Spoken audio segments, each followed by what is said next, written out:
wrapped up in critical theory? Well, I think that the best example is Marcuse's essay on tolerance, which was a basic text for the New Left in the 60s.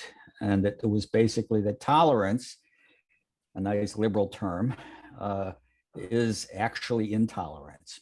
It negates the possibility of revolutionary truth and is just a form of intolerance. So it limits debate to the acceptable liberal viewpoints. And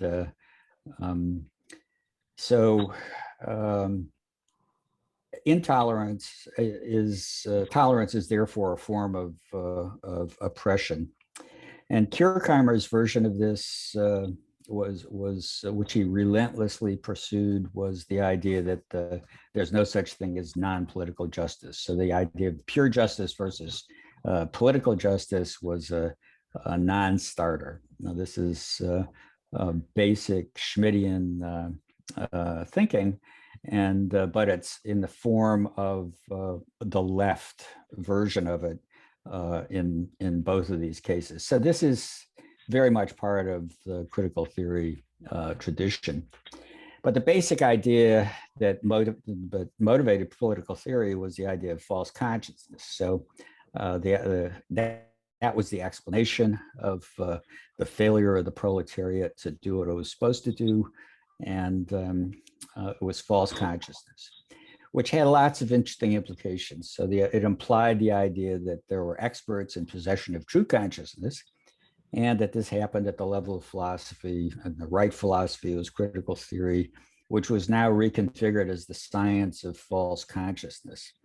And my favorite example of this is in Dialectic of Enlightenment, where he gives the movie stars Mickey Rooney and Victor Mature, who was one of these beefy strongmen types, as an example of the thing that was holding everybody back, the kind of popular culture that was a distraction from the revolutionary cause, and also in these psychosexual repressive causes. Okay, so the false consciousness was the big story at the time.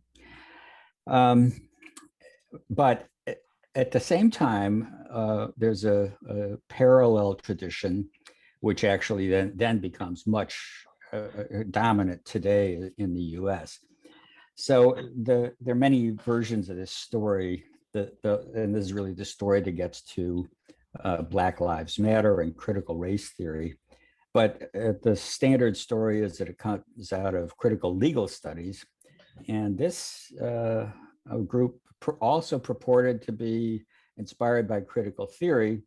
And but its basic idea was Schmittian, that there's no such thing as legal neutrality, that law is policy and judges and lawyers are policymakers, and the idea of applying the law and the rule of law is really for second-rate lawyers. And this is the way it was taught at Harvard Law School. And so the corollary of this was that the elite understands and should understand its role as policymakers, and that the elite of law are the sources of social justice. So it doesn't matter what is democratically agreed to or what the law itself says. There's enough flexibility in the law to pursue the correct view of social justice. Now, this gets amplified into, it's already a critique of liberalism. So it's a critique of legalistic liberalism. And this gets ramped up by feminist jurisprudence. And this is I think, the most important actual turn in this long history because it's so influential. And it's basically a comprehensive critique of liberalism. Liberal morality is a kind of gendered expression of a male point of view. And it's really all about the status of women. So what appears to be neutral, what appears to be objective is neither. And we always have to ask the question, from which point of view? Whose law and order? What are we allowed to experience? And even our experience is constructed from, even our female experience is overwhelmingly constructed from a male point of view, which means that here again, there are experts in suffering who are superior to the people who are actually suffering because they're suffering from false consciousness. Okay, so critical race theory is definitely influenced by this, but it tells its own story of being based on critical legal studies, and initially had a focus on law. And the basic argument was always that what appears to be neutral is really a form of oppression. And oppression means anything that produces a difference that favors the dominant group. So it just substituted blacks for women, whites for male, and you get critical race theory. So, but what was even more extensive about this critical race theory is the list of topics which were supposed to be moved from the category of neutral to non-neutral. And now it's at the stage of talking about mathematics as being an oppressive ideology for harming Black people. And in addition to this was intersectionality. So the idea that this is a matter of perspectives gets turned into the idea that there are multiple categories, all of which have different perspectives. Each perspective has its own intellectual consciousness that corresponds to each of these perspectives. So, intermittently losing the internet here. I hope you have me.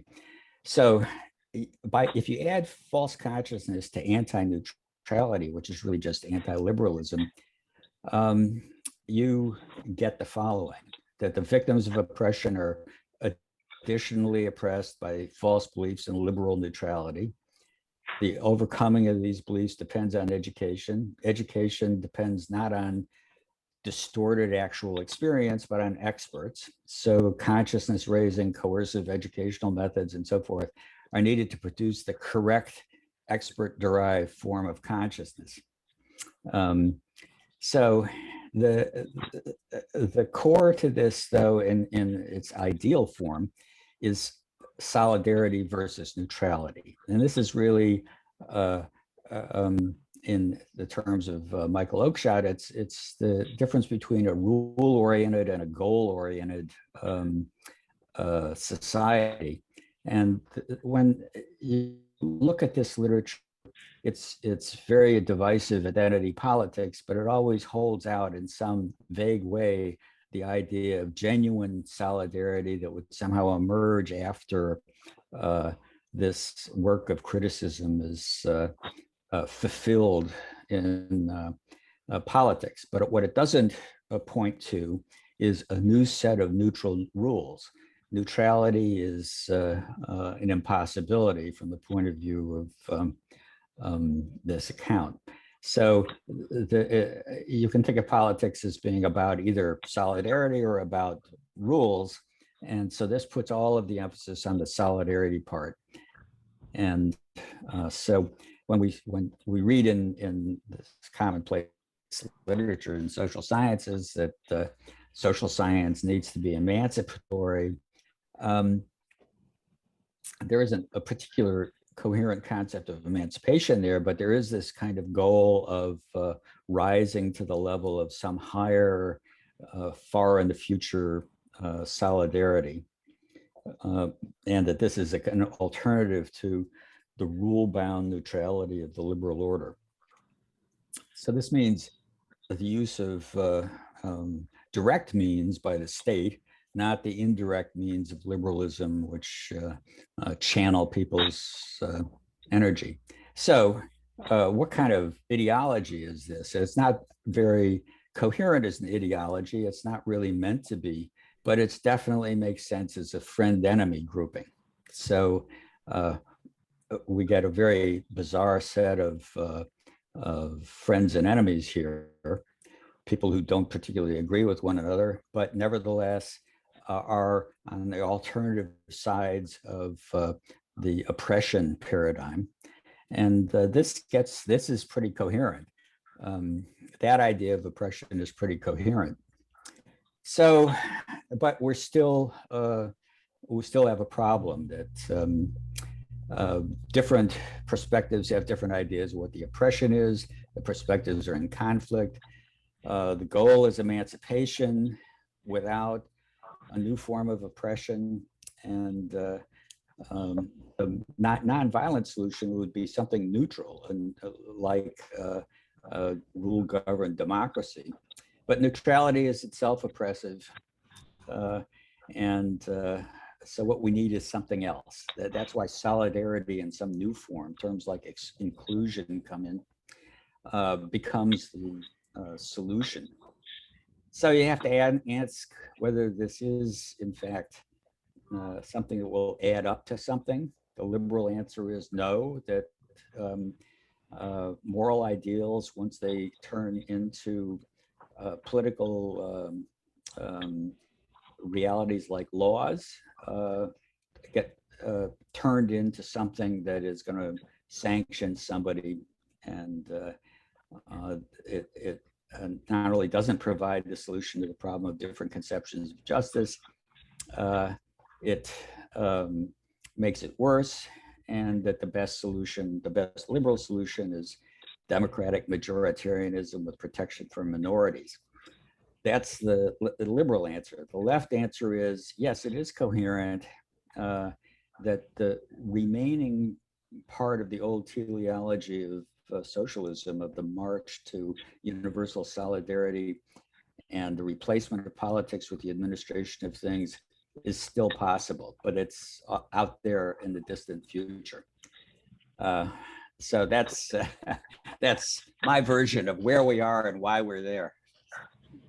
Thank you very much, Turner. Thank you very much for your very comprehensive introduction. I suggest to Dmitry, if anybody wants, for example, Dustin, Michael, or because here I don't see who is present and who is not present. Okay. We can,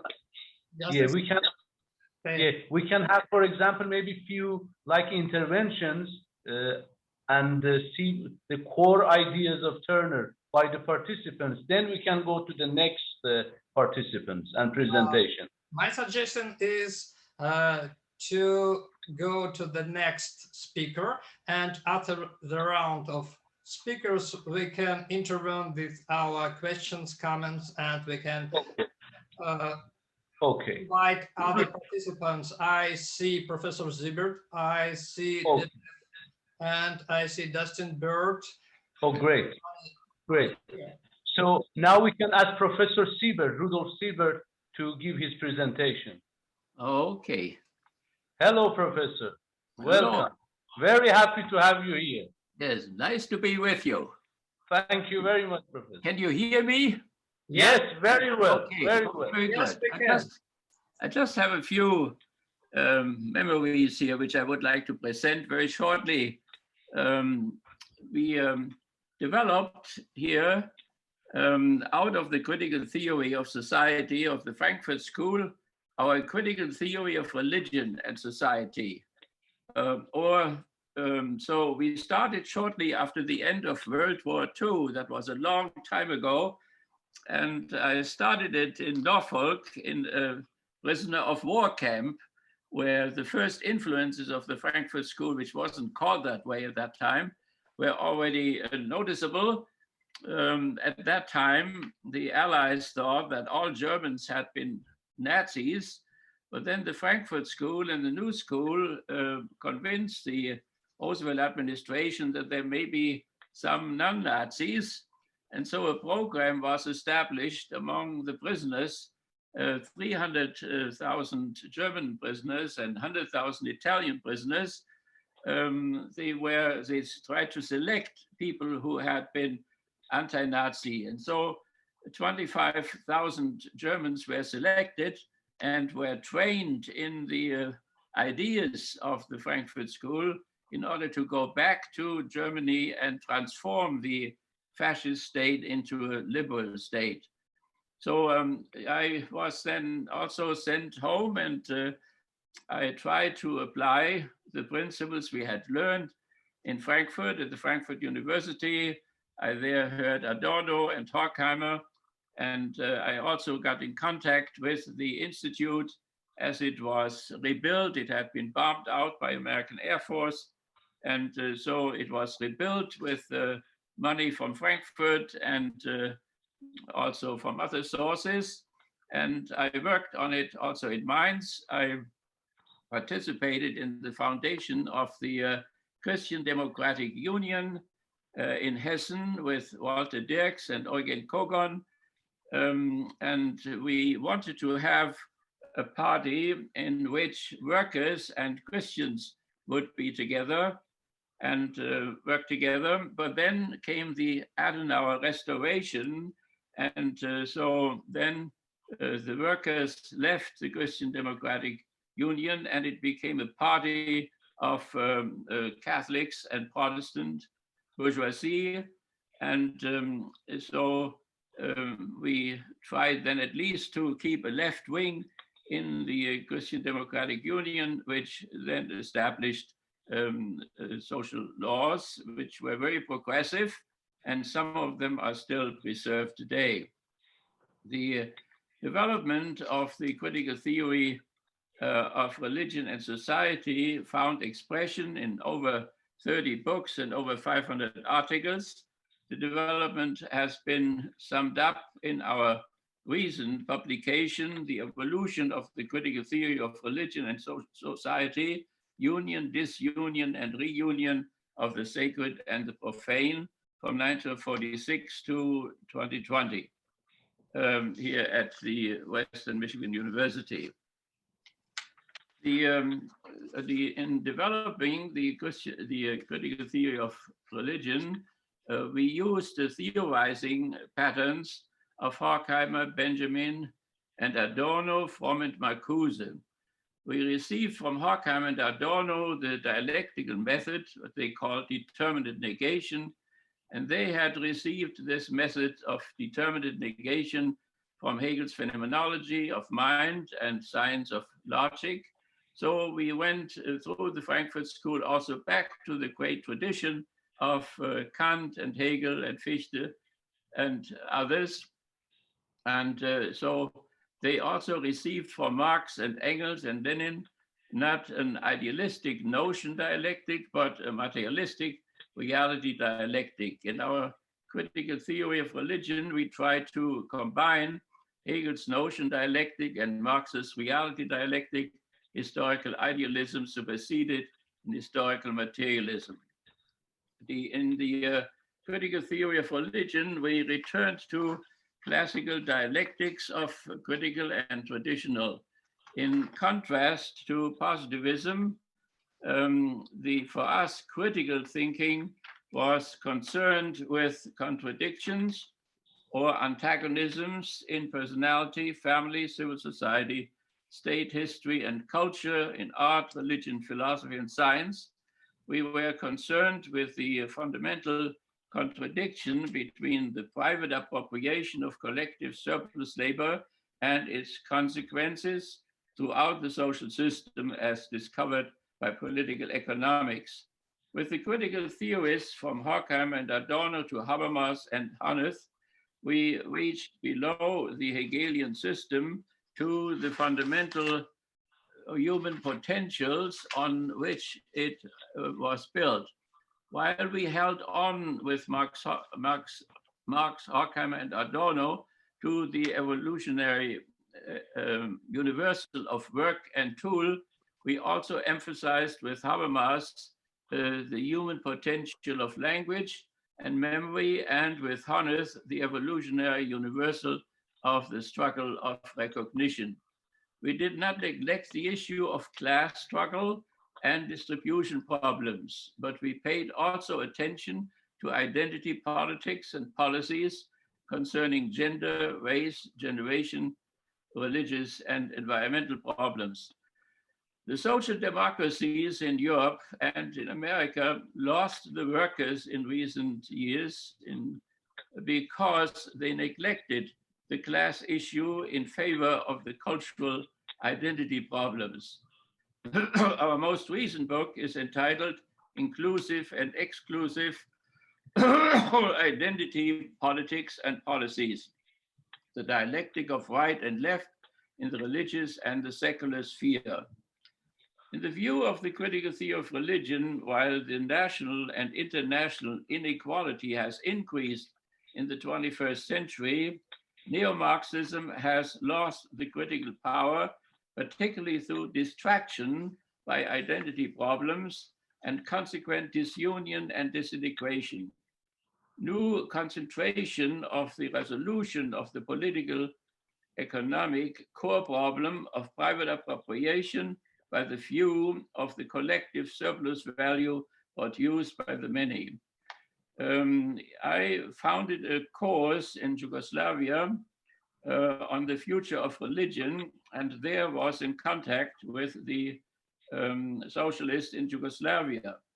And Yugoslav management socialists lost the counter-revolutionary civil war in which I participate, which cost the lives of 200,000 people, instigated by Germany, the CIA, and the Vatican through mobilization of ethnic rivalries after they had forgotten to pay attention to the surplus value problem.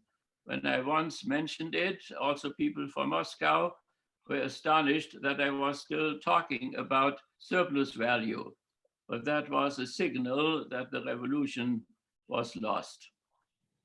In the view of the critical theory of religion, post-colonial theorizing may open the next stage of the critical theory if it does not lose itself to identity politics and policies and includes the class and distribution and retribution problems.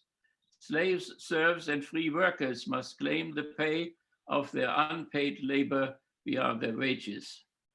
In the view of the critical theory of religion, in the present post-secular civil society, the critical theory may very well become anti-constructionist in order to be able to concentrate more emphatically on the surplus value issue from which it started in the first place and with which it lives or dies. According to the critical theory of religion, the emancipation utopia, which can be derived from the current capitalism surplus value issue, is postmodern alternative future 3. That is what we call it, a reconciled society based on the collective appropriation of collective surplus labor. These are the few things I just wanted to contribute, and maybe we can discuss it a little bit. Thank you very much, Professor Siebert. Now we are going to Dustin J. Byrd. He will tell you the truth now. That's great. Right. Okay, Dustin, can you hear me? I can. Can you hear me? Oh, yeah. Hello, brother. Excellent. Welcome excellent. to have you. Thank you. Здравствуйте, товарищ. Okay, so I have a paper here that I've been working on, and it's called Between Ethno-Nationalism and Pathological Critique, Critical Theory as Critique and Defense of the Western Tradition. And so I have the first so many pages here. I'll try to read through them and try to hit some of the major ideas, and hopefully I'll get through the main chunk of it. I've got two computers here, so if I'm not looking at you, though. No problem. Go on. So, okay, so critical theory is in a precarious state at the moment. It finds itself caught between two destructive social forces that are currently metastasizing, at least within American civil society and to a certain extent within Western civil societies in general. First, the growing lure of ethno-nationalism, which seeks to right the perceived wrongs of cultural liberalism, multiculturalism, globalization. And on the other hand, the growing entrenchment of what I call pathological critique, which seeks to aggressively exorcise the wrongs of the hypocritical Enlightenment, which failed to realize its promises of liberté, égalité, and fraternité. Recently exacerbated by the COVID-19 pandemic and the 4-year presidency of the aspirational fascist Donald Trump, these two destructive forces have created mass psychoses in American civil society that appear to be self-perpetuating, self-sustaining, and ultimately self-destructive. Critical theory, which often stands accused by the European and American political right of being the initiator of this frenzied condition, in reality stands critically between ethno-nationalism and pathological critique. It's the purpose of this short essay to locate critical theory between the two and demonstrate why it must remain recalcitrant to them both. So America's inability to realize the full universality of its stated Enlightenment creed is no secret. Systematic racism, exploitative capitalist class antagonisms, gender inequality, and explicit attempts to marginalize the non-identical have all been well documented. Eruptions of racist violence against ethnic minorities is as frequent in America as the pogroms against the Jews were in medieval Europe. However, with the increasing racial, cultural, and religious diversification of the American citizenry, in other words, the expansion of the willed community, the Willensgemeinschaft, beyond the various European ethnoi, this diversification has strained the concept of e pluribus unum, from the many to the one, beyond conceivability for many. The modern concept of the democratic citizen, rooted in constitutional political foundations as opposed to ethnic foundations, challenges the sense of identity of those who cling to pre-political ethnic foundations as being the basis of the organic people's community, the Volksgemeinschaft. It has been fashionable among many in the far right to claim that America is not a nation of people, as nations are only formed on the basis of ethnicity, shared language, shared history, shared religion, and/or cultural traditions. Civil citizenship, a willed nation of people bearing ascribed membership within a community, cannot last, according to the right, for politics and political ideals lack the material adhesives that ethnoi provide. It is a false kingship, one that may have had hope when constituted within similar ethnic groups, but impossible, or false kinship, but impossible to maintain within a country that embraces the full diversity of humanity. Due to this perceived collapse in the American identity brought on by over-diversification, or what in Germany is now being called Überfremdung, the Oberforeignization, a retreat into ethno-nationalism has been called for. Reconnecting Blut to Boden within the historical European ethnosphere seeks to overcome what the right perceives as a collapse of the distinctiveness of Western society, the loss of its distinct identity. In order to reestablish this lost identity, many frustrated and aggrieved Europeans and Euro-Americans have joined far-right ethno-nationalist groups, asserting not their genocidal hatred for the other, but rather their hatred for the other's simple presence within their ethnosphere. These far-right groups claim that they seek to preserve the diversity of humanity, including European diversity, through the de-diversification of European ethnospheres. In other words, the right to differ, which all people have, demands the establishment of ethnostates in Europe and North America, as well as throughout the rest of the world. The ghettoization of national cultures is the only way to protect the diversity of the human population, it is argued.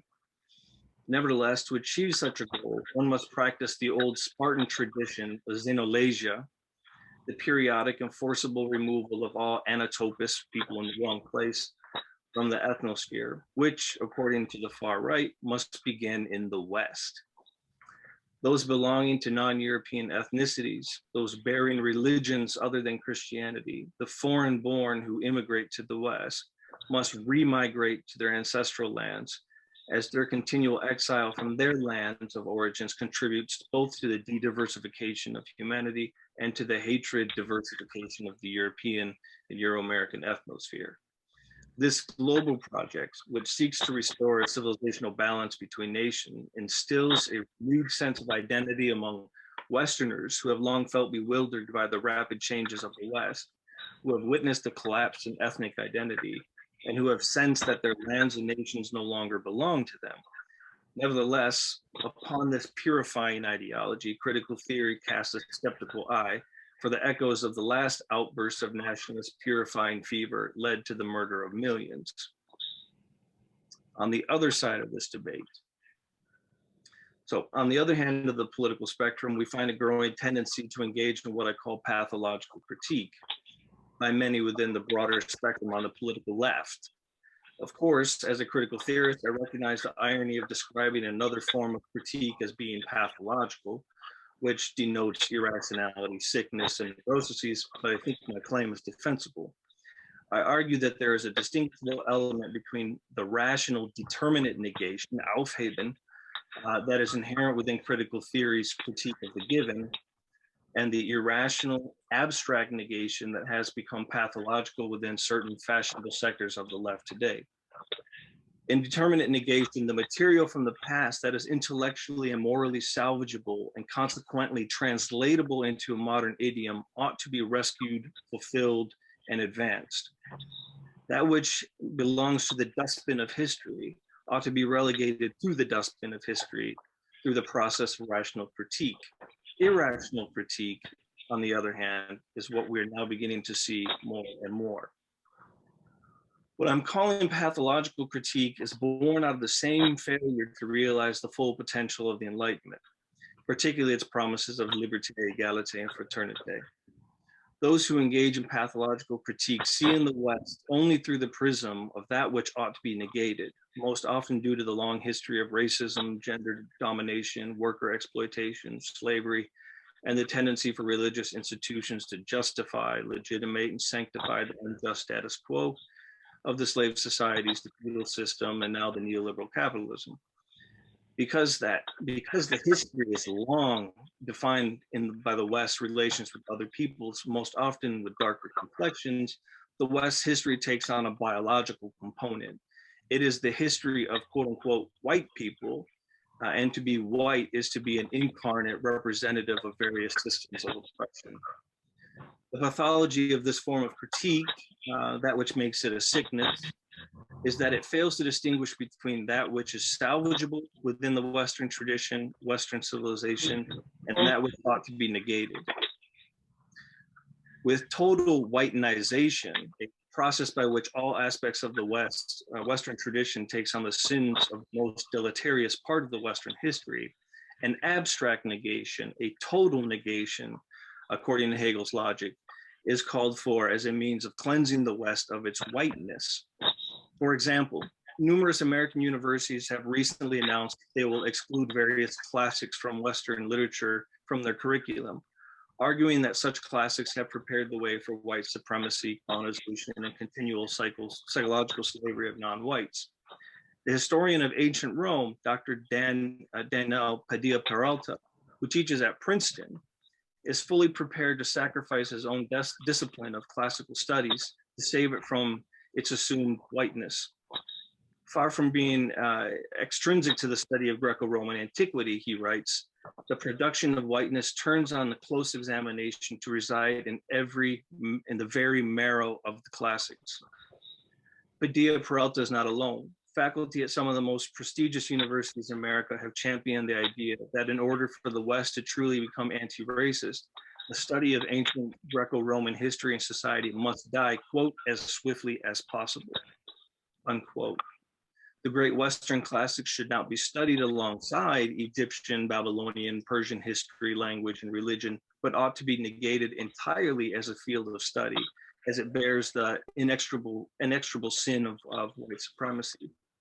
In April of 2021, just this month, the philosopher Cornel West argued in a Washington Post op-ed that Howard University's recent dissolution of its classics department was a spiritual catastrophe, that one that demonstrated that, quote, we as a culture have embraced from the youngest age utilitarian schooling at the expense of soul-forming education.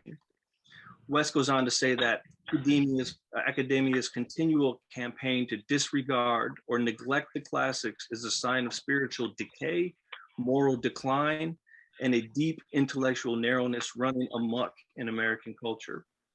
Those who commit this terrible act treat Western civilization as either irrelevant and not worthy of prioritization, or as a harmful and worthy only of condemnation, unquote. That's from Dr. Cornel West.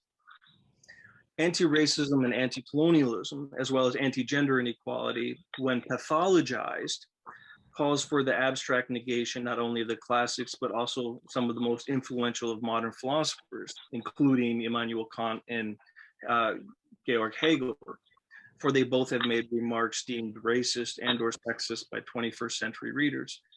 One cannot even begin to fathom how to remove Kant's influence from philosophical subdisciplines such as ethics, epistemology, political philosophy, and philosophy of religion. The same goes for Hegel, whose work in those fields has influenced philosophy immeasurably. Not only has philosophy post-Kant and post-Hegel been mere commentary on their work, but their own predecessors have been reevaluated based on the work of Kant and Hegel. Yet, from the standpoint of pathological critique, even Hegel's dialectical logic, which is formal by and large, is tainted with white racism and therefore worthy of dismissal. Karl Marx, too, for the most extreme of the pathological critics, has come under the gun for his seemingly anti-Semitic remarks in his 1844 Zur Jugendfrage, on the Jewish question. Freud, too, must be canceled, but they've been trying to cancel him for a long time. Although admittedly not far from perfect, it seemed especially demeaning to women, and must now, over 100 years after the birth of psychoanalysis, be canceled, banished to the dung heap of historical bad ideas. Nevertheless, removing philosophers like Kant, Hegel, Marx, and Freud from the Western pantheon due to perceived philosophical sins would leave a cavernous hole in Western philosophy, one that cannot be easily fulfilled by philosophical ethnomasochism. Recently, I read a claim by a fellow academic who offhandedly stated that the scientific method itself was a white invention and thus tainted with racism, and thus should be rejected by the non-white world. While it is true that the scientific method has been utilized and or abused to justify any number of racist ideologies and fascistic pseudoscience endeavors, the method itself does not belong to white society, as the method was used outside of the Western world long before Copernicus and Galileo. The call for the abstract negation of modern science, Western philosophy, Western classics, and other forms of thought that were cultivated within the historical Western ethnosphere continues unabated. Those on the left who have articulated their disagreement with such a wholesale critique of the Western society have been drowned out and or accused of secretly cultivating sympathies for white nationalism and white supremacy. Just as the white nationalist yearns for racial and ethnic purity within the Western ethnosphere, many of those practicing pathological criticism yearn for an intellectual purity, a Spartan Zenalasia, all that they deemed incurably white. Where does critical theory stand in regard to the struggle between ethno-nationalism and pathological critique? It appears to me that critical theory, at least that which stems from the first and second generation of the Frankfurt School, is situated between the two and must continue to be situated between the two. Critical theory shares with the right, especially the new right, its critique of capitalism, the meaninglessness and shallowness of the culture industry, as well as concern that the needs and imperatives of the market trump the needs of the masses. Right? This is a very common perspective when reading the new right. However, critical theory cannot accept the biologized nationalism that animates the far right. Neither can it accept the demonization of the others, refugees, anatopists, and those who appear non-identical to the ideal type of the white Westerner. Such politics is anathema to critical theory. On the other hand, critical theory shares with other forms of leftist thought the desire to dismantle forms of oppression, whether it is racism, class domination, gender inequality, capitalist exploitation of labor, and all forms of fascism. Nevertheless, critical theory, rooted well within the Western philosophical, theological, and sociological traditions, cannot engage in the irrationality of pathological critique, wherein their own philosophical foundations are undermined wholesale in the quest for intellectual purity. The very philosophical and secularized theological assumptions that guide critical theory itself are subject to cancellation via pathological critique, a move that, if successful, would make critical theory itself toothless, for it would be drained of its own intellectual resources. From the standpoint of history, the Frankfurt School has always been rooted in Hegel's logic of determinate negation, as Dr. Siebert said, which they applied to the work of Feuerbach, Kant, Marx, Schopenhauer, Nietzsche, Freud, and other 19th century predecessors. This dialectical logic allowed them to rescue certain semantic, semiotic materials from the intellectual tradition that came before them, while simultaneously allowing that which proved to be false to be left behind as a mere relic of history. Because this dialectical process was not well understood by their intellectual enemies, conservatives, including the conservative philosopher Roger Scruton, who recently passed away, accused the Frankfurt School of being wholly negative. They themselves were viewed as the irrational dismantlers of Western civilization, offering nothing but a negative in the place of what was dismantled. It is true that the Frankfurt School offered no blueprint for what should surpass industrialist capitalist society. No image of a future utopia was furnished. They did not want to create a utopian system that would later be imposed upon future generations as a new system of domination. Nevertheless, Scruton and others were wrong. The Frankfurt School's determinate negation was not entirely negative. The positive, if the positive was to be discovered, you have negative dialectics, was discovered within the negation of the negative. Only rarely were the negative dialectics insisted upon. Yet, this leads us to a problem. It is often unclear what exactly is preserved within critical theory, thus making critical theory appear to be precisely what it cannot be, pathological critique. In reality, critical theory remains and must remain rooted in Plato, Aristotle, Aquinas, Meister Eckhart, Kant, Marx, Nietzsche, Freud, and many others within the Western pantheon, despite the pantheon's ethical flaws and philosophical presuppositions that cannot be accepted today. Constitutionally, critical theory does not close itself up fundamentalistically. It has always been open to learn from others, while guarding closely its own philosophical foundations. It is my thought that critical theory if it's to remain relevant in the 21st century, it must rescue the Western tradition from both the white nationalists who wish to use it as a weapon against the non-identical, as well as rescue it from the irrationality of pathological critique, who wish to cancel the Western traditions due to its historical flaws. When the broader left abandons the Western intellectual pantheon in pursuit of ideological purity, it delivers a powerful weapon to those who will wield it as a weapon against the left itself, as well as those who the left attempts to champion, to marginalize others in the wretched non-identicals. Thank you, Dustin. Thank you very much for your presentation. Now the floor is for you, Detlev. Can you hear me? I can hear you. Thank you, Syed. Also, thank you for having me. Nice to see you. Nice to see you too. Hopefully soon in reality and not on the screen. It seems this is our new reality. True, it's true. Okay, I will. The floor is yours. Thank you. So I would like to speak more from a historical point of view, as my background is history, and we'll speak about Marx and Marxism in a universalistic context. And maybe it might give some answers while, I mean, this should not sound provocative, but also according to the Frankfurt School, I mean, to a certain extent, Marxism turned into National Socialism. And why it had happened was, I mean, I would like to trace it back also to the roots of Marxist ideas.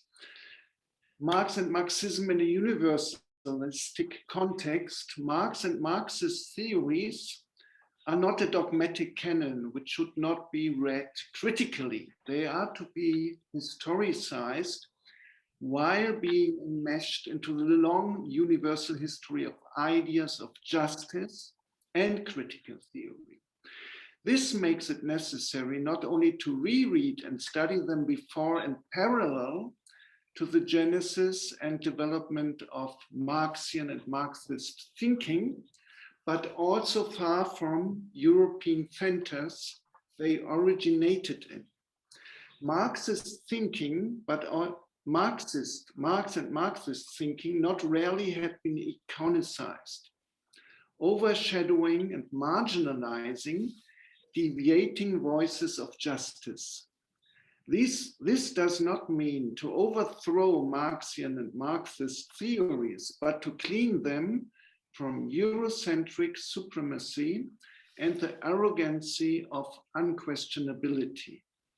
Traditional Marxist theories are optimistic as assuming that socialism at the more just societal stadium of history will come with necessity, while unifying the dispossessed beyond particularities of ethnicity, religion, and other specific identities globally. Socialism required capitalism and the leading revolutionary role of the working class accordingly as a precondition for a more social and just society. Question of economism, linear teleology, objectivation of the revolutionary subject, etc., were discussed in critical Marxist schools, for example, Karl Korsch, and later neo-Marxist tendencies, for example, Rudi Dutschke, among many others. Texts which should be studied again and included into possible post-Marxian and yet to be developed universal critical theories. And most importantly, anti-colonial and anti-imperialist texts and voices from Asia, Africa, and the Americas will have to be included beside non-Marxian theories deriving from traditions of anarchism, anarcho-syndicalism, or even less or non-critical theories like phenomenology. From a point of view towards a future of a peaceful, just, and harmoniously balanced life, visions of societies, here understood as communities of everything there is alive, are to be included into the historical approach and building up of critical theory newly. As ideas other than their human carriers do not disappear, we communicate and discuss with Marx and Engels and all the well and less known Marxists who walk in the footsteps of the two classics. And while sharing the utopian vision of a better and socialist or communist world, even though the two classics would disagree, underlining that history is moved from quasi-natural laws hidden in specific contradictions which characterize the time we are living in. The theoretical cornerstones in Marxian thought will have to be discussed beyond ideological bias. Marx and Engels are children of the long history of ideas following a period which is called European Enlightenment. An enlightenment which is marked by autonomy of science from the curbing by religious and corresponding political powers, more individual freedom, going hand in hand with civil laws that guaranteed to the dispossessed not to have any choice, and Marx was absolutely right here, than to sell their seemingly free labor on the market of commodities. The European Enlightenment itself has not its genesis in Europe. To the contrary, more autonomy of science, for example, was the breakthrough which, after a long adaptation and reception of Arabic philosophy, mainly Ibn Rushd, Averroes, during scholastic and early modern times, moused finally also into the French Revolution. Of course, the Marxian free labor was not the whole truth, as the plantation system based on enslavement had been extended, especially in the Americas, where special dogs were cultured to hunt resisting slaves. Today's urban gardening flourishing again as a form of resistance goes back to the long 19th century, rising up against enslavement. Marx abstracted from historic realities, an argument often brought forward by Marxists, in order to analyze, in brackets, capitalism in its pure form. But this pure form was beyond realities, gaining no truthfulness outside the Marxian laboratory of mathematicized models based mainly on English national economies. The Marxian categorization of human beingness into classes, mainly based on the question of property, the determination of class struggle as the driving force of human-made history, follows a system of dualism, salient and mechanic dialectics of being and consciousness, were captivating the dispossessed to an objectivity which did not allow them to unfold subjectivity while resisting injustice. This especially holds true for anti-imperial resistance movements in Asia, Africa, and the Americas.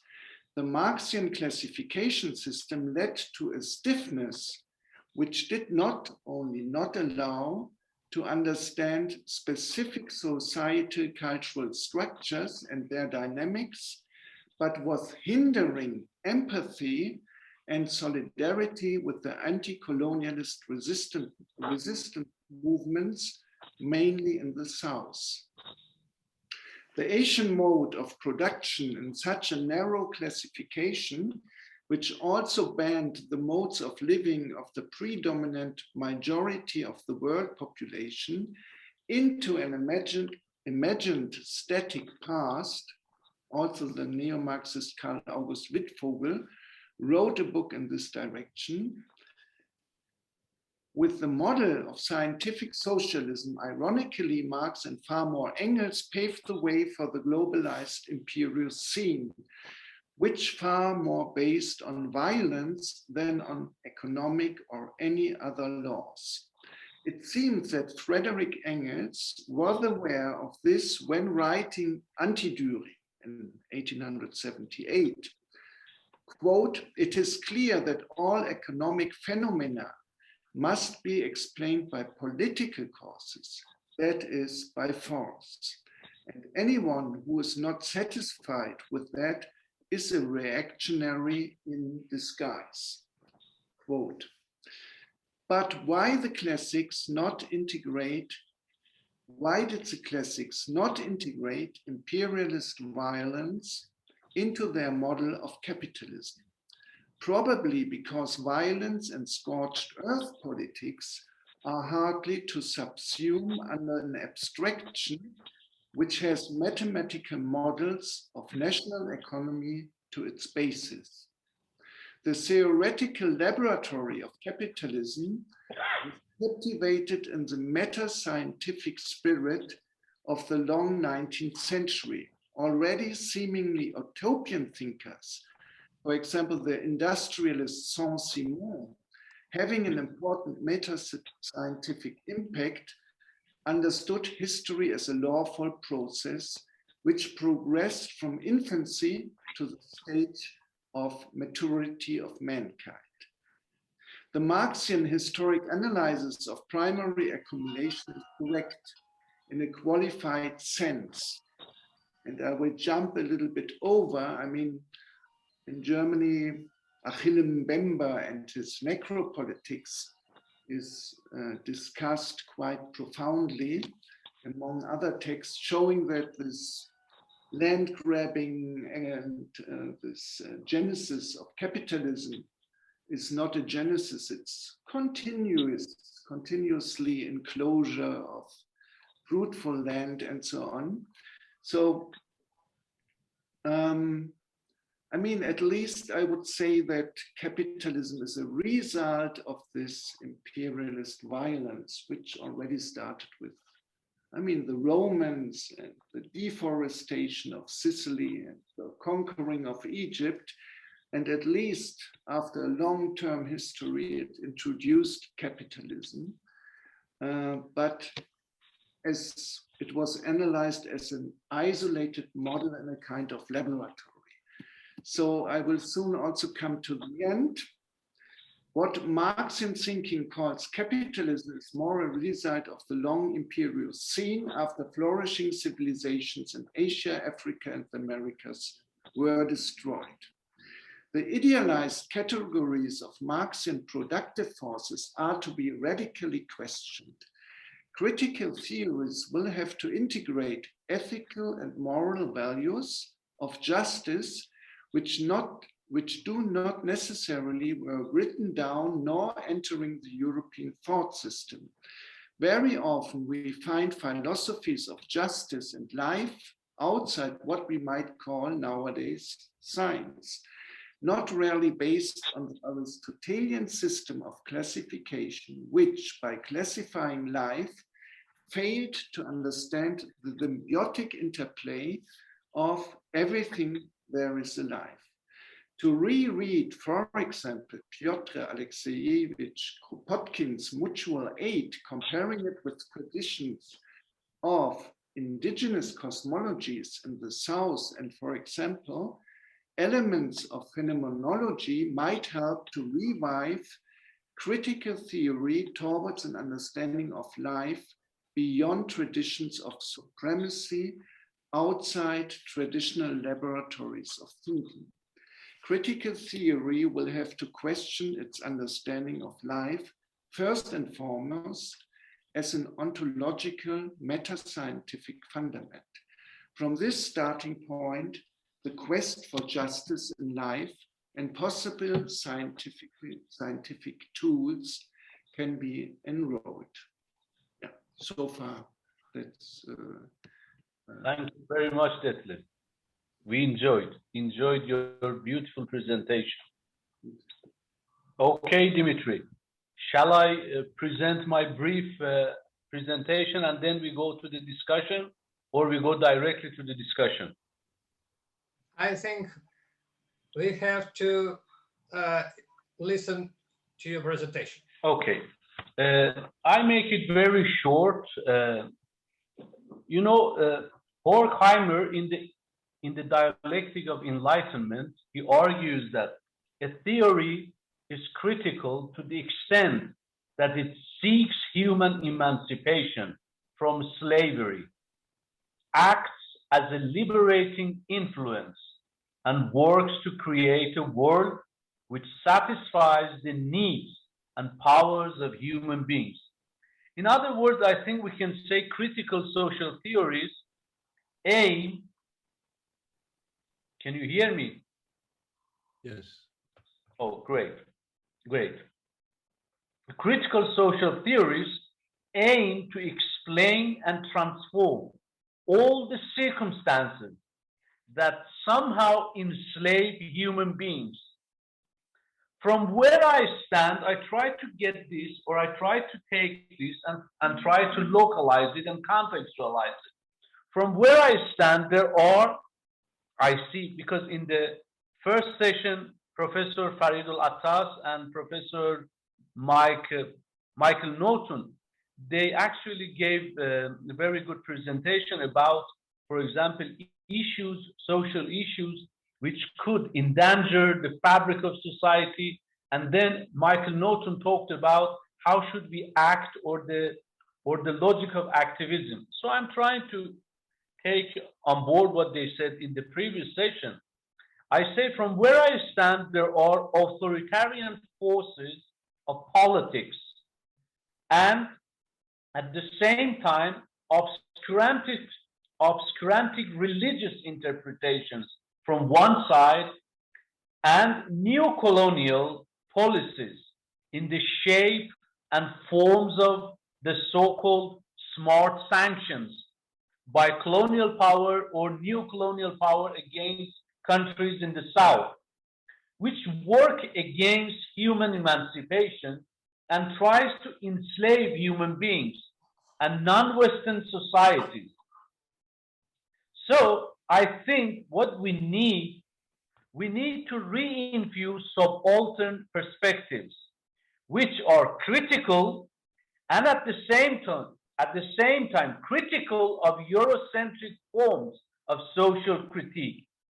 So that's what we have been doing for the last 10 years, trying to expand and bring on people and thinkers outside the Euro-Atlantic canon, like, for example, Malcolm X, Frantz Fanon, Ali Shariati, Seyed Hossein Alatas, Allame Jafari, in order to re-envision and expand our understanding of critique and what we call it the classics of social theory.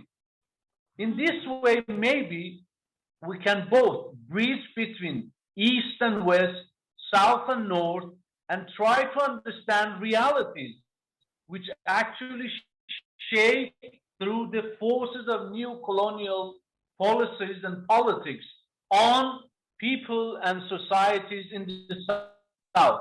And at the same time, use the critical tools in order to understand these societies in the South, which are faced and encountering obscurantic and regressive forces as well.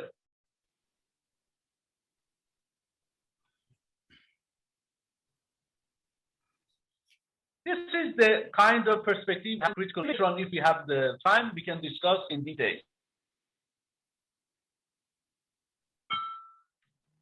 Dima, now it's the floor is yours. Oh, thank you. Very short presentation, but with very interesting insights about alternative sources for critical theorizing. Actually, I want to demonstrate my presentation. I missed in the first morning. Yes, at the morning. So now I try to show you my presentation very briefly. My point is critical theory was projected as dialectical one. Horkheimer and Marcuse used this term originally, and dialectic is the most important point. And I agree, the Dustin Byrd negative dialectic was very important discovery for critical theorists themselves. But my point is actually dialectics of modernity was unintended result of the Marcuse's critical theorizing development. It's more positive, more Hegelian thesis, antithesis, synthesis. And I agree this Stephen Turner in his sentence about paradoxical idea, elimination of oppression without a rise of new form of oppression, not without, necessary with. Liberation movements themselves become the sources for new forms of social control. And that is the basis for so-called negative dialectics. And from my point of view, reification and liberation from reified society was a point for the new left. And now we can see the new turn in that dialectical movement, system, anti-system outsiders, and then new form of normativity, new form of social control. Post-tech rationality is over as a liberation idea. We see the new left ideas became new forms of social control and maybe soft but oppression. And after virtualization, we go to post-virtualization. as an authenticity revolt against virtuality, driving us to so-called augmented modernity. And the contrast between augmented modernity in metropolitan areas, in super urban areas, and the exhausted sociality, exhausted modernity outside them, that is maybe new starting point for the future critical theorizing. And my final slide, I could demonstrate at the morning. We have tasks for the next phase of critical theorizing, and on the gravestone, Marcuse gravestone, we can read that orientation for us, weitermachen. Let's continue. Thank you. And yes, I'd like to add many thanks to Seyed and many thanks to all participants, especially to Farid Alatas, practically 24 hours with us. Thank you so much. Thank you. Thank you very much for your presentation, and thanks for all the contributors. Now I think after we have actually listened to all the participants in the first session and the second session, I think maybe now it's time if we can briefly engage with each other, and if anybody has any question or you want to pose some kind of like challenging questions or engagement, please, the floor is yours.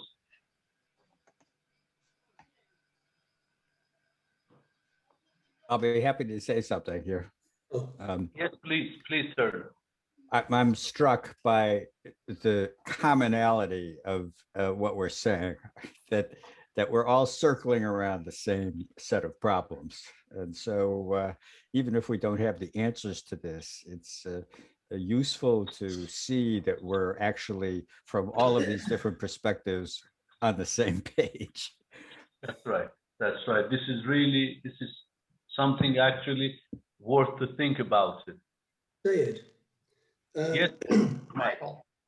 Thank you. Something that I was thinking about since we had the first session this morning, and also listening to some absolutely fantastic ideas in the papers this morning and this afternoon. It seems to me that, I don't know, I'm an outsider within academic circles. I shouldn't have been allowed within anywhere near the University of Bristol, because it seems to me that, I think Farid was talking this morning about the curriculum and teaching people and how we teach critical social theory, and then we explain the social problems of the world, and then hopefully what? Our students just kind of take up these ideas and then go and change the world. But it seemed to me that my students, certainly at the University of Bristol, the world works very well for them. My students are overwhelmingly privately educated, and this is not to disparage my students in any way. They're highly intelligent. They do very well in their studies. If you direct them to something, they can read about it, they can understand it, they can apply it. But it means very little to them. Every now and again, we get a non-traditional student. Syed and I met at the University of Bristol. We didn't fit in there, right? Every now and again, you get a, inverted commas, non-traditional. You get a black student, you get a gay student, you get a disabled student, you get a working class student, you get a refugee student like Syed. And we come from social inequality, we come from social injustice. And when we learn about critical social theory, it helps us to understand our social reality. And it gives us this passion to want to change the world. But I would say for the most part, and this is again, this is meant as an observation, not as a criticism of any individual person, but my colleagues, my fellow sociologists at Bristol, the world works very well for them. They're middle-class people who did well in school. They ended up not getting a job. I was an engineer for 15 years. I've built 5 houses on the side of my academic job. My father's a builder, and my son's an electrician. And with those kind of people, and my colleagues, they go through the motions. There is no passion. The students who are non-traditional, who want to change the world, who want to go towards emancipatory politics, they complain about the people who are teaching them that they don't really want to change the world. So my idea would be that we need critical pedagogy for the right kind of people, to empower the right kind of people and support them in terms of this social justice and emancipatory politics that we're talking about. But for the most part, in my experience, in the UK, universities fail in that mission because the world works very well for the students in those universities who are going to go on into these middle class and corporate jobs, and also for the academics who are there, who actually don't really care, in my opinion. Thank you very much. Can I also jump in? Yes. You know, I couldn't agree with Michael more, and I want to say something more about that. But before that, can I also just say something about a couple of the other presentations? First of all, Dustin, you know, said a lot of interesting things, but one of them was that he mentioned how the classics were being expunged from the syllabi in some courses or in some universities, and you know, that's very interesting. It's to my mind, of course, very destructive, but it's it is the equivalent of what is done in some universities in the South with the anti-Eurocentric movement. You have an extreme reaction of wanting to, you know, to exclude works written by white people, to the suggestion that when we write, we should not cite the works of white people or Western scholars. So it's a wholly uncritical attitude, actually, towards scholarship, not distinguishing between you know, the valid universal aspects of Western social science from the Eurocentric or Orientalist aspects. So I thought that was quite interesting, that this kind of sort of intellectual extremism is also taking place in the West. I also wanted to, getting back to critical theory and the Frankfurt School and the impact that our thinking and our research has on society. I was reminded of this of Lukács. You know, I think he was so disappointed with Frankfurt School that he came up with this idea of the Grand Hotel Abyss, and you know, he I think he had the view that many of the scholars, I think he was referring to German intelligentsia,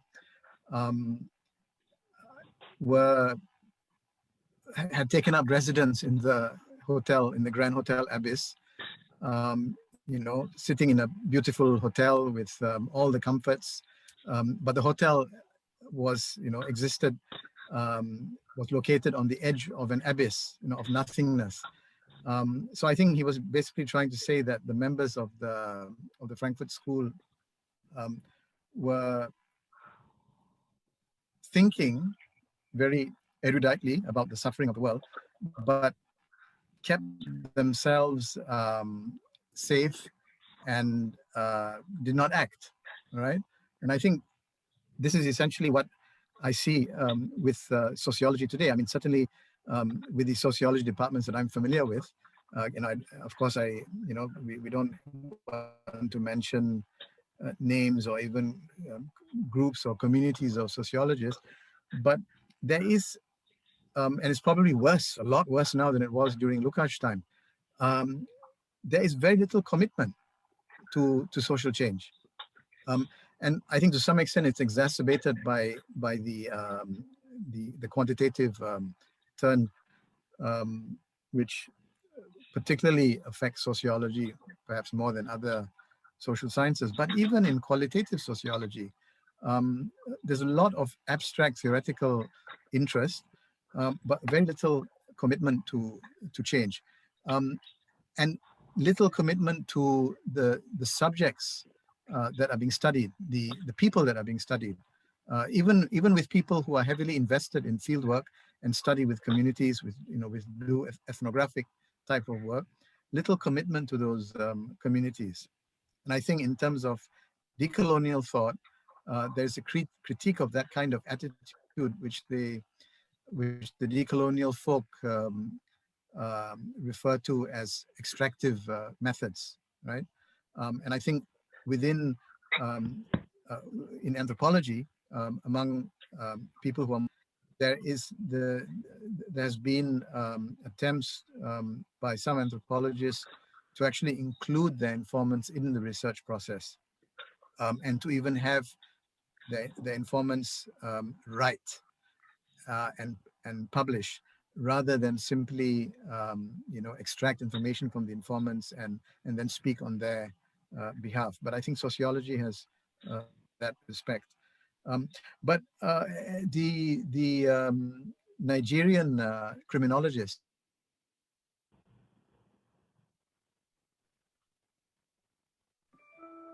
Unfortunately, they have a problem with connection. Yeah, some people actually. I'm. People can you hear me? Yeah. Now we can hear you. You can continue, yeah. Yeah. Yeah. Okay. Well, I would just end now. Nigerian criminologist. I just wanted to say that the Nigerian criminologist, Biko Agozino, he said that research, there should be objectivity, of course, but it should be a committed objectivity. In other words, you're committed, you're objective in terms of collection of data. You are not biased in terms of you don't try to distort the data and so on and so forth.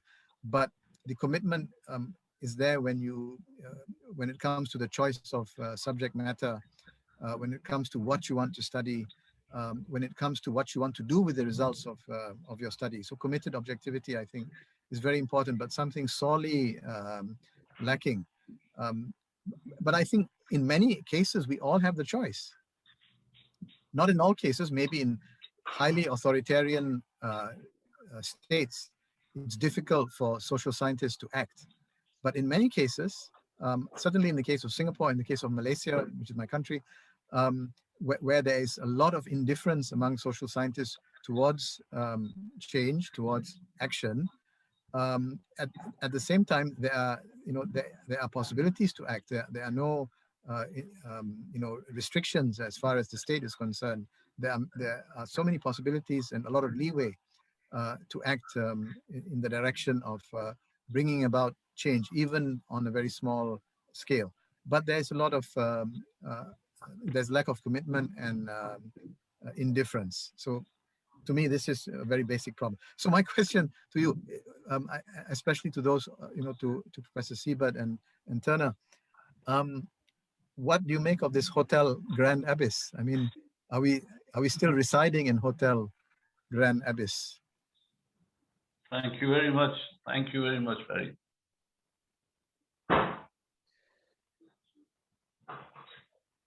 Well, let me respond briefly. I think a lot of the theorizing is still in this Grand Hotel.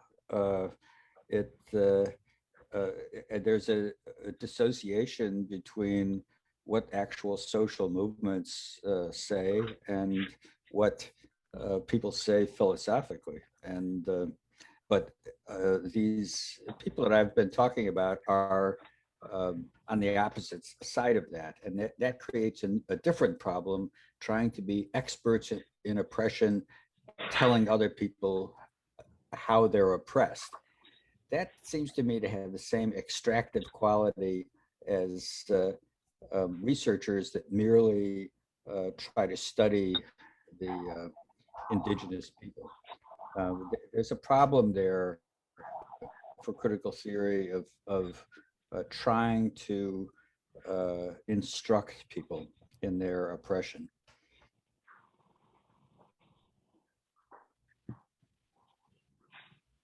Okay. Okay, thank you very much. Do we have Professor Siebert? Yes, from the very beginning of our critical theory of religion, we emphasized this theory-praxis dialectic, and that the theory has to move into praxis. And so in Europe, as I mentioned, I went into political work in the CDU and the socialist parties.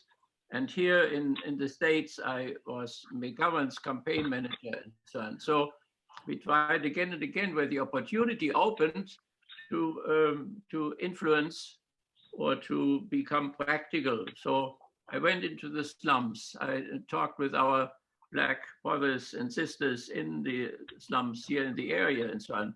And we supported their movements and so on. So I think that is a point very well taken, that we have to get out of this hotel and apply. And then when we have a certain praxis, what we experience, to change the theory again in terms of what we have experienced. So this back and forth between the two things, to go into action, experience certain things, resistance and so on, go back, transform the theory, and with the transformed theory, re-enter praxis again. Thanks a lot. Thanks a lot. Say, Javid, I have a quick comment too for that. Yeah, please go on.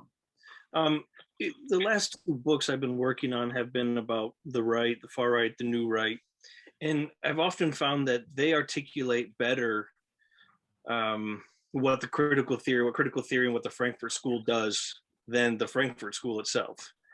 And that they trace the influence of the Frankfurt School by and large to metapolitics, to this whole Gramscian idea that you know, it's the role of the intellectuals to prepare the way for a revolution, to somehow saturate the culture with their ideas, so that when you have some kind of political force uprising, it's already accepted predominantly within the culture what they want politically.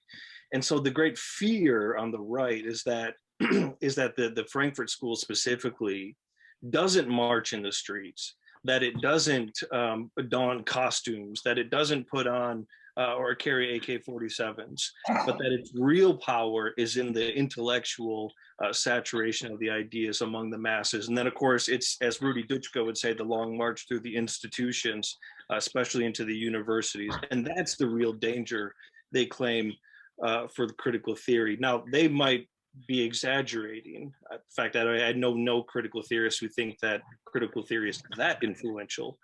But nevertheless, that might be the case, that's where the praxis is for the intellectuals, in the institutions, as opposed to being in the streets or in the jungles. Thanks, Dustin. Thank you very much. Mike? Thank you. I think just responding to something that Dustin said there, and also something Farid said, I think what's really crucial is context, okay? And so when we're talking about ideas, sometimes it sounds very abstract to me. I wrote a paper recently about, you know, this phenomenon, which is a global phenomenon now, of contract cheating. Students buy their essays from the internet, and they've been written by other people, okay? And this article that I wrote, it wasn't criticizing the students. It was trying to put a sociological understanding of why students are behaving in this way, applying a criminological theory called strain theory, okay? And what we're seeing now is, we see the students now have to get a first-class honours degree to get an interview for a job, and 85 students are being interviewed for every graduate job. This is something which undermines any kind of notion of resistance or challenge to how things are. Bauman tells us that, you know, we've all now been fragmented, that we are redundant people, we are disposable.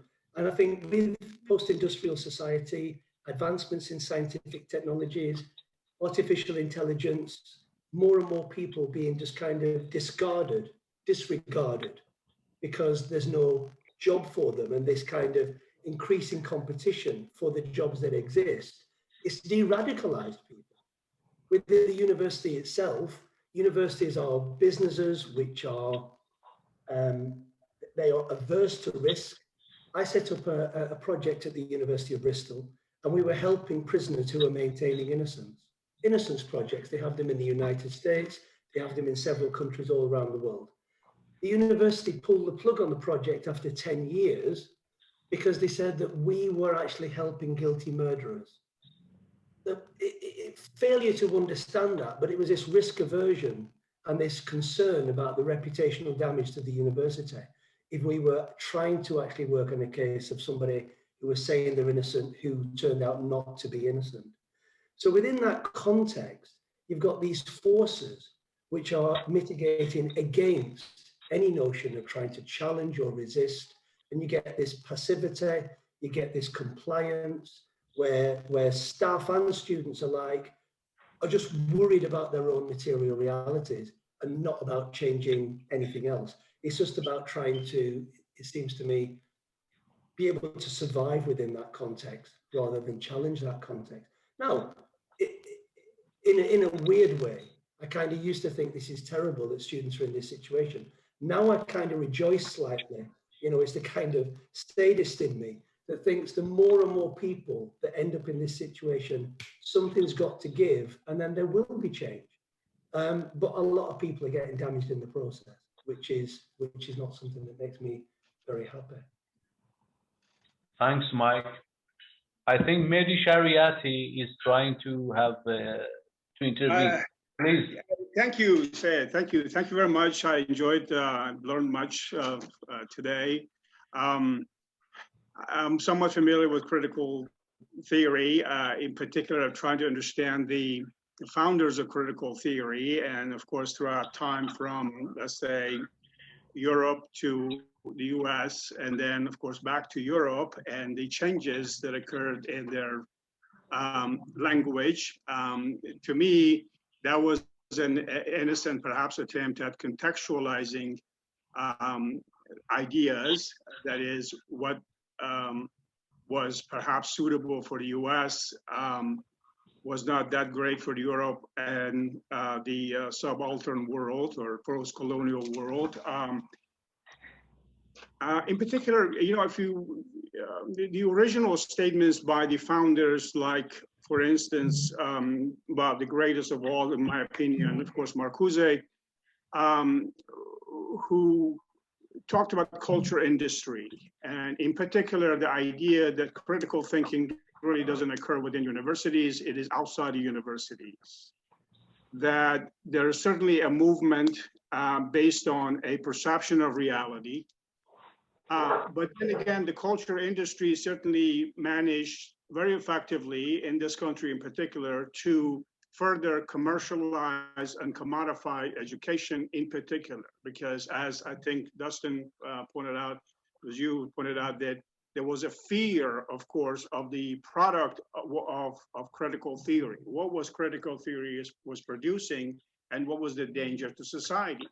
And the right, of course, attacked it precisely because if they were to enter the critical engagement with the public, then that would make it very difficult for the system to maintain itself.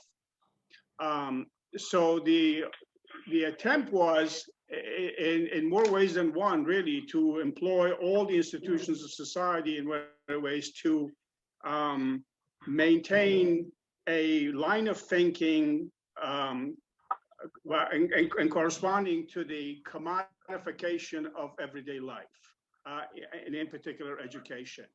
And so, and I think that some of the critical theories, when they came to this country, somewhat changed their opinion about things like revolution. I think it was Adorno who called, instead of using a revolution, used democracy or democratic process. which in many ways we're trying to fit into the American context. And that's all I have to say about that. I don't mean that as a criticism. I'm saying that's as a necessity. I think that we're trying to maintain somewhat sort of a relevance in the context of American culture, which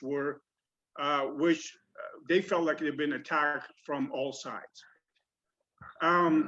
As for the education process and this, I think Michael Naughton pointed his finger on that. That is, I and my colleague Steve Collins taught at a college that was pretty much a working class college, a community of working class. And when we were discussing sociological issues, economic issues, political issues, it wasn't like, okay, well, let's organize around these ideas and trying to change society.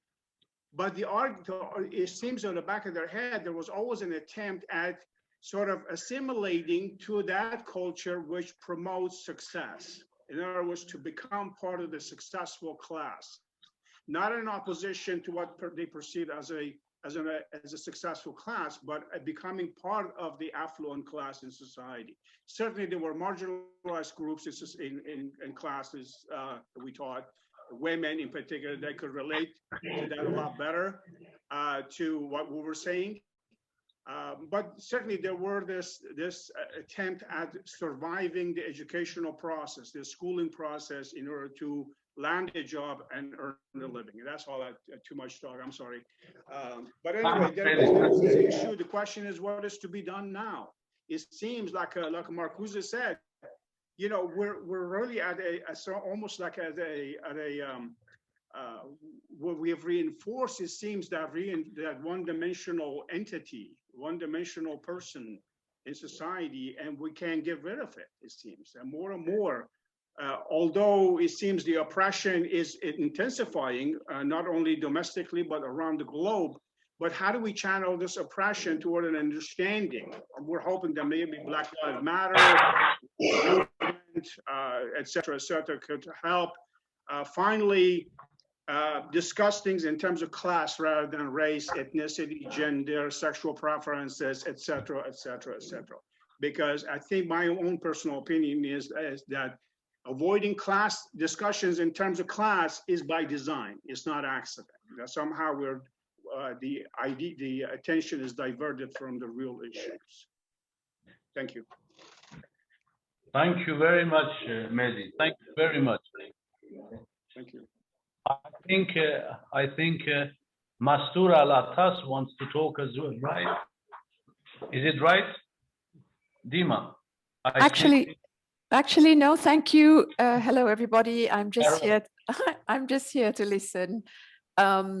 If I have just a general question, because I want to make gender balance. It seems okay. Not very balanced. It's not very balanced. Yes, I wasn't expecting to be called. Anyway, if we consider Italy historically as the center of Europe, I mean, Eurocentric in that sense, of Italy or Italian thinkers to critical social theory. And if this thought has been excluded, then we have to re-theorize the concept of Eurocentrism. This is the reason I joined the discussion today, because I was curious to see how, the marginalization of Italian critical theory. I mean, it seems to, apart from Gramsci today, which of course everybody mentions, I was just curious to see how this old center of thoughts, if we are talking about Eurocentrism, then we have to look at how the centers are shifted and marginalized. This is the only thought I have to share. Thank you very much.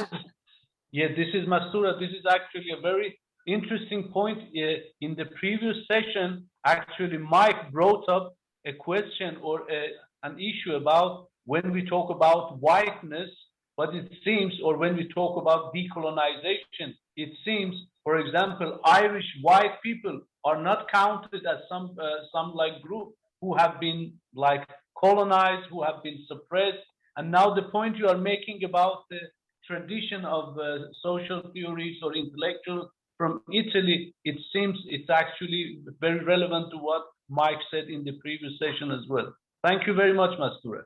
Thank you. Yes. Okay, Dima, the floor is yours. Oh, unfortunately, our time is over and our discussion is unfinished. I see Daniel Cantini. Yeah, Daniel, I think he wants to make a contribution. Well, no, contribution is too much, but also because our time is almost up. But I wanted to shortly thank you for this lovely meeting of intellects, and I still fondly remember our last meeting in Tehran 4 years ago. Yes. Hopefully we will get there again. I mean, not in Tehran particularly, but get to meet each other in person. I also had a couple of comments, not on Italy really, although of course I share what Mastura just said, but that was said also in the first section that when we speak about West, it is, or it is a bit too generalizing, and there are a few older centers that are left out, but this is nothing very new. I just wanted to mention on critical theory two aspects of which I'm working on. The first one is, so I'm an anthropologist, and the first one is to look at how critical theory is used as a label in different parts of the world. For example, I recently concluded a project on doctoral studies at Egyptian public universities, and one of the person associated with the project worked on critical theory at Egyptian universities.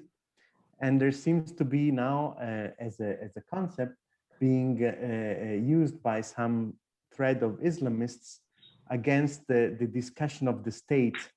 So the state is presenting itself as an enlightenment, a tanwir figure. I mean, we have to educate the population. And some Islamists are adopting a very selective strand of critical theory in order to defend their antagonism toward the state. So this is just as more remarks to look at how these very successful, actually, strand of theory travels. And the second one is, if we are to look, perhaps this was going in the direction of some of the latest interventions. If we understand critical theory more as a way of looking at criticisms and a way of how social criticism articulates, then, and this is a perspective I am adopting. I had a paper on this, I can circulate it if interested, on how we should study the social conditions of criticism. And without posing, so emancipation is the ultimate goal, but emancipation in a strictly philosophical Western sense is perhaps not very useful when looking at, for example, Islamic feminism so we have to be very careful and looking at how people articulate criticism even in authoritarian or non-liberal settings. Let's put it like that. So these are just my two contributions. But thanks again. It was lovely. Thank you very much. Thank you very much, Daniel. I think Professor Somaya Karimi wants to intervene as well. Am I right?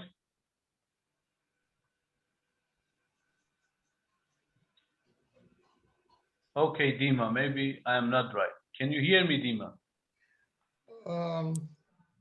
Karimi? No, I don't see him. Okay, that's great. So if now our time is up, so I can like summarize, I mean, briefly say a few words, and then you can switch off the program. Okay, thank you very much for being here. Actually, we tried, this was maybe the first step of our international work on critical social theory, and hopefully we can continue number 2 and 3, and hope to see you all soon, very soon, here in St. Petersburg, in person, or again online. Thank you very much. In St. Petersburg, South Florida, or Russia? That's right. Yeah, That's right. that's fine. Anywhere is okay. We would be happy to meet face to face as long as you don't put us up in the Hotel Grand Abyss. That was great. That was great. I have a question. Thank you, Professor.